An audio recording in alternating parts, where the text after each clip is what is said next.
ပြီးခဲ့တဲ့4ရက်လုံးကကျွန်တော် trader တောက်လျှောက်ရှုံးတယ်ရှုံးတာမှ share ရှုံးတာပေါ့နော်4ရက်ဆက်တာဒီနေ့ vlog လေးတွေမှာကျွန်တော်အဲ့လိုမျိုးရှုံးတဲ့အချိန်မှာဘယ်လိုမျိုးဖြတ်တန်းရလဲဘယ်လိုမျိုးကိုယ့်ကိုယ် control လုပ်ပြီးတော့ဘယ်အချက်လေးတွေကအားလုံးတည်ထားသင့်လဲဆိုတော့ကျွန်တော် sharing လေးလုပ်ပြီးတော့မှာဖြစ်ပါတယ်ထုံးစံတိုင်းပဲကျွန်တော်ရဲ့ channel လေးကို like and subscribe comment လုပ်ဖို့မမေ့ကြပါနဲ့စလိုက်အောင်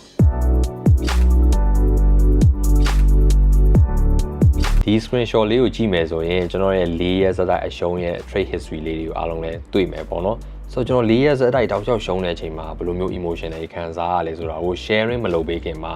လွန်ခဲ့တဲ့တစ်နှစ်တုန်းကကျွန်တော်ပထမဆုံးချိန်စဖြစ်တုန်းကကျွန်တော်ခံစားချက်လေးတွေအမားလုပ်ခဲ့တဲ့အရာလေးတွေကိုကျွန်တော် highlight လုပ်ပြီးတော့အားလုံးကို sharing လုပ်ပြီးတော့မှဖြစ်ပါတယ်ပထမဦးဆုံးချိန်ကျွန်တော်စပြီးအဲ့လိုမျိုး4ရက်ဆက်တိုက်5ရက်ဆက်တိုက် trade တမျှရှုံးတဲ့အချိန်တုန်းကဆိုရင်ကျွန်တော်ရဲ့အုံနောက်ထဲမှာဘာတွေလွှမ်းမိုးလာလဲဆိုရင်အစိုးဆုံးကတော့ strategy ကိုမယုံတော့တာပေါ့နော်ကိုယ့်ရဲ့ဒီ strategy ကအလုပ်လုပ်တာမားနေလို့လားကိုဝင်တာမှန်တယ်ကို A+ set ကိုလည်းစောင့်တယ်ဒါပေမဲ့ကိုဘာလို့ရှုံးသွားတာလဲဆိုတော့အဲ့လိုမျိုးအချိန်မှာဖြစ်ပေါ်လာတဲ့ဟာမှာပထမဆုံးခံစားရတာ strategy ကိုတန်တရားဝင်လာတယ်ကိုသုံးနေတဲ့ strategy မကောင်းမဲနဲ့နောက် strategy ကိုပြန်ပြီးတော့ခုန်ကူးခြင်းတဲ့စိတ်တွေဖြစ်ပေါ်လာတတ်တယ်ပေါ့နော်အဲ့ဒါနံပါတ်1အမှားဖြစ်ပါတယ်နောက်တစ်ခုကကျွန်တော်အရှုံးကိုလက်မခံနိုင်တာဇက်တိုက်ရှုံးနေတာဖြစ်တဲ့အကြောင်းကိုကစိတ်တူလာတယ်ပြီးရင်ဒီအရှုံးကိုကလက်မခံနိုင်တာဖြစ်တဲ့အကြောင်း over trade လုပ်ချင်လာတယ်ပေါ့နော်လုပ်ကိုလုပ်လာတယ်ကျွန်တော်အဲ့တော့ over trade လုပ်ခဲ့တယ် revenge trading တွေလုပ်ခဲ့တယ်ပေါ့နော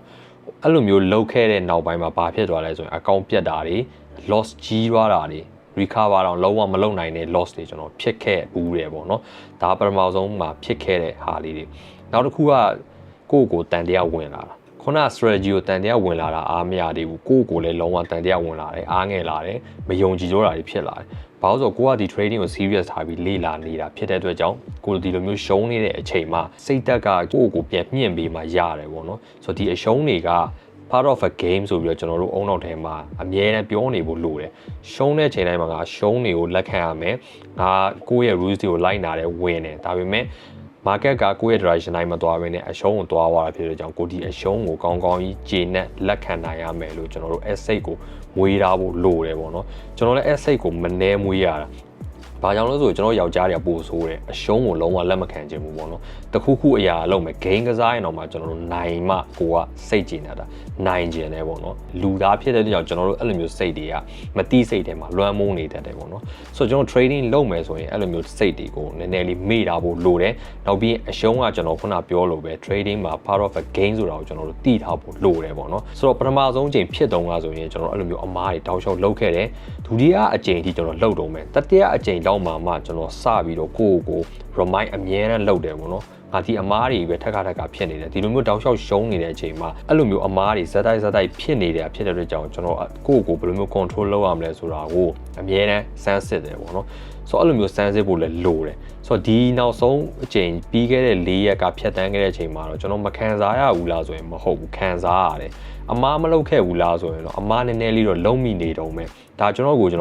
control ကောင်းနဲ့လှုပ်ထားနိုင်ရဲ့နဲ့ဒီလိုမျိုးအမားလေးတွေဒါလှုပ်ခဲ့သေးတယ်ပေါ့နော်ဘာအမားလဲဆိုရင်ကျွန်တော်တို့ over trading လုပ်တဲ့အမားလေးတခုတော့ကျွန်တော်လုပ်ခဲ့သေးတယ်အဲ့တော့ကကျွန်တော်ရဲ့ rules ကတနေ့ကို trade တစ်ခုပဲဝင်ရမှာပေါ့နော်တကယ်လို့အဲ့လို loss ဖြစ်သွားရင်ကျွန်တော်နောက် trade ကိုနောက်နေ့မှာပဲ trade ရမှာဒါကျွန်တော်ရဲ့ rules ဒါပေမဲ့အဲ့လိုနေ့တွေမှာကျွန်တော်တို့ဘာတွေချိုးဖောက်တယ်လဲဆိုရင်ကျွန်တော် over trade တွေသွားလုံးမိတယ်ကျွန်တော်လည်းအဲ့နေ့တုန်းက trade ကိုနှစ်ခေါက်ဝင်ပြီးသွားတယ်ဆိုတော့၄ရက်စတိုက်ဖြစ်သွားတော့ကျွန်တော်ကတောက်လျှောက်ရှုံးတာနည်းနည်းလေးများသွားတယ်ပေါ့နော်ဆိုတော့အဲ့လိုမျိုး over trade တွေကအခုထိကိုကျွန်တော်မနေထိန်းနေရတော့မယ်နောက်တစ်ခုကခုနပြောတဲ့အရှုံးတွေကိုကျွန်တော်တို့လက်ခံထားဖို့အတွက်ကျွန်တော်တို့ကကိုယ့်ရဲ့ win rate ကိုလည်းတီးဖို့လိုတယ် trade တရားဝင်ရင်ကိုကဘယ်လောက် win rate ရှိလဲဆိုတာကိုနောက်ပိုင်းကို trader များလေကိုကတိလာလိမ့်မယ်ပေါ့နော်ဆိုတော့ဒီလိုမျိုးအရှုံးတွေဇက်တိုက်များလာရင်ဆက်လာရင်ကျွန်တော်တို့ကိုဘာတွေကိုအမြဲတမ်းအုံနောက်ထဲမှာအမြဲတမ်းပြန်ပြီး remind လုပ်တင်လဲဆိုရင်ငါဒေါ်လာနဲ့ revenge trading တွေမလုပ်တင်ဘူးကိုအမြဲတမ်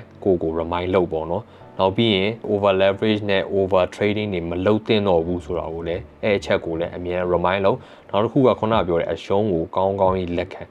ကိုယ့်ရဲ့ rules တိုင်းလိုက်နာပြီးတော့ trader ဖြစ်တဲ့ကြောင့်ကိုရှုံးသွားရင်လည်းပျော်ပျော်ကြီးပဲကိုနိုင်သွားရင်လည်းပျော်ပျော်ကြီးပဲအဲ့လိုမျိုးဖြစ်နိုင်တဲ့အချိန်အထိရအောင်ကျွန်တော်တို့ကသွားရမှာပေါ့နော်ဆိုတော့အဲ့ emotion တွေကိုလည်းကောင်း control လုပ်ဖို့လိုတယ်ခုနပြောတဲ့အရှိအချက်တွေကိုလည်းဒီရှုံးတာများနေတဲ့ရက်တွေမှာဆိုရင်ကိုအမြဲတမ်း remind လုပ်နေဖို့လိုတယ်ပေါ့နော်နောက်ပြီးရင်ကျွန်တော်တို့ trading မှာကနေ့ရက်ဇက်တိုက်က opportunity အခွင့်အရေးတွေဆိုတာပေါ်လာတတ်တယ်ပေါ့နော်အဲ့အားလေးကိုလည်းကျွန်တော်တို့ mindset ထဲမှာရှုံးတဲ့ရက်တွေမှာကို remind လုပ်ဖို့အရေးကြီးတယ်ဒီတရက်ထဲနဲ့ပြီးသွားမှာမဟုတ်ဘူး trading ရပါတော့ဆိုတော့နောက်ရက်တွေမှာလည်းကိုက trading ကိုပြန်ပြီး recover လုပ်နိုင်သေးတာဖြစ်တဲ့အတွက်ကြောင့်ကျွန်တော်တို့နောက်ရက်တွေမှာလည်း chance တွေရှိတယ်ဆိုတာကိုလည်းအဲ့ဒီမှာကိုပြန်ပြီး remind လုပ်ဖို့လိုတယ်ဆိုတော့အဲ့အချက်တွေကိုကျွန်တော်တို့အဲ့ဒီရှုံးတဲ့ဇက်တိုက်မှာကျွန်တော်တို့ remind လုပ်ပေးနေရင်ကျွန်တော်တို့ကောင်းကြီးကိုကြော်လွှားနိုင်မှာဖြစ်တဲ့အကြောင်းကျွန်တော် sharing လုပ်ပေးချင်တာဖြစ်ပါတယ်နောက်ပြီးမနေ့ကကျွန်တော် trade တစ်ခုဝင်ထားတယ်ပေါ့နော်အဲ့ trade ကကျွန်တော်၄ရက်ဇက်တိုက်ရှုံးခဲ့တဲ့ဟာလေးကိုကျွန်တော် recover ပြန်ဖြစ်သွားပြီfull TB ထိပါဖြစ်တဲ့ကြောင့်ကျွန်တော် recover ပြန်ပြီးဖြစ်သွားတယ်ပေါ့နော်ဆိုတော့အဲ့ဒါလေးကိုလည်းကျွန်တော် highlight လုပ်ချင်တာဘာကြောင့်လဲဆိုရင်ကျွန်တော်တို့ trade တစ်ခု